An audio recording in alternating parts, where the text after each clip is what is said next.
علیہ وسلم نے یہاں تک فرمایا، سلسلہ صحیحہ کی روایت ہے 154، لا يرد القضاء الا الدعاء، دعا کے سوا کوئی چیز تقدیر کو نہیں بدل سکتی، ولا يزيد في العمر الا البر، اور نیکی ایک ایسی چیز ہے جس سے انسان کی زندگی میں عمر میں اضافہ ہوتا ہے، برکت آتی ہے، انسان بہت تھوڑے وقت میں بہت سارا کام کر لیتا ہے، ایک ایک انسان 10 لوگوں جتنے کام کر رہا ہوتا۔ یہاں یہ بات بھی سمجھنی چاہیے، کچھ لوگ یہ اعتراض کرتے ہیں دعا کرنے کا کیا فائدہ، دعا میں جو چیز مانگی جا رہی ہے اگر مقدر میں ہے تو ضرور مل کے رہے گی، خواہ دعا کی جائے یا نہ کی جائے، اگر وہ چیز مقدر میں نہیں تو قطعا نہیں ملے گی، خواہ دعا کی جائے یا نہ کی جائے۔ امام ابن القیم رحمۃ اللہ علیہ نے اس اعتراض کا جواب بڑی خوبصورتی سے دیا ہے۔ وہ کہتے ہیں یہ ان لوگوں کا مذہب ہے جو ہر قسم کے اسباب اختیار کرنے کو مانتے نہیں ہیں، لہٰذا ان کی تردید میں یہ کہنا ہی کافی ہوگا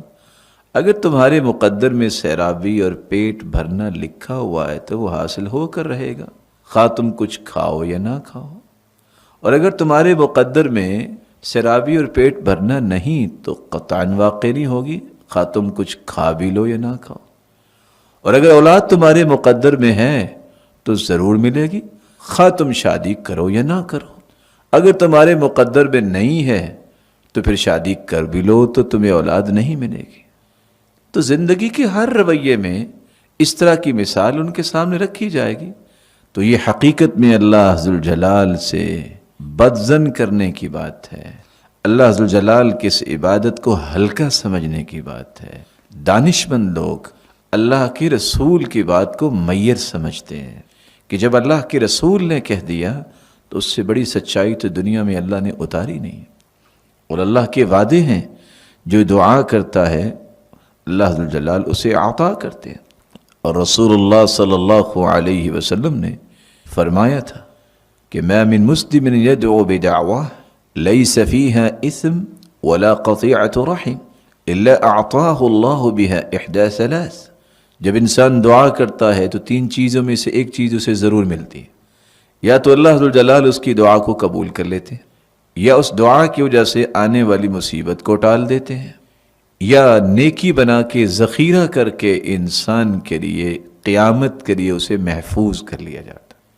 اور سیدنا عمر رضی اللہ تعالیٰ عنہ اس لیے فرمایا کرتے تھے مجھے دعا کی قبولیت میں کبھی پریشانی نہیں ہوئی، اس لیے کہ دعا کی توفیق اللہ دیتے ہی اسے ہیں جس کی قبول کرنی ہوتی، مجھے یہ پریشانی ہوتی ہے کہ کہیں دعا کی توفیق سے میں محروم نہ ہو جاؤں۔ اور حدیث اس بات کی وضاحت کرتی ہے، سلسلہ صحیحہ کی روایت ہے 2654، من لم يسأل اللہ یغضب علیہ، جو اللہ سے مانگتا نہیں اللہ اس پہ ناراض ہوتے ہیں۔